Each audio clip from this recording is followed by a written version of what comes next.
Carrot banana Sheikh తయారు చేయడానికి కావాల్సిన పదార్థాలు: క్యారెట్ 1, అరటి పండ్లు 2, కొబ్బరి పాలు అరకప్పు, తేనె 2 టేబుల్ స్పూన్లు, చియా సీడ్స్ 1 టేబుల్ స్పూను. ముందుగా మనం తీసుకున్న పెద్ద క్యారెట్ని ఆ పీలర్తో పైన తొక్కట్లా చెక్కేస్తాం, గీకేస్తాం.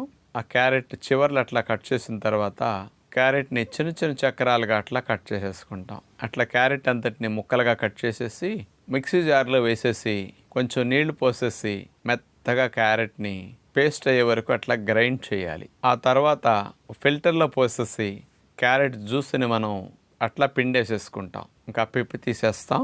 బౌల్లో ఫిల్టర్ చేసిన క్యారెట్ జ్యూస్ని అట్లా పోసి ఉంచుకుంటాం. మనం తీసుకున్న 2 నాటు అరటిపళ్ళని, కర్పూరం అరటిపళ్ళని తొక్కలు తీసేసి చిన్న చిన్న చక్రాలుగా అట్లా కట్ చేసుకుని ఆ మిక్సీ జార్లోని అరటిపళ్ళ చక్రాల పైన ఫిల్టర్ చేసిన క్యారెట్ జ్యూస్ని పోసేసి కొద్దిగా పాలు పోసేసి కొబ్బరి పాలు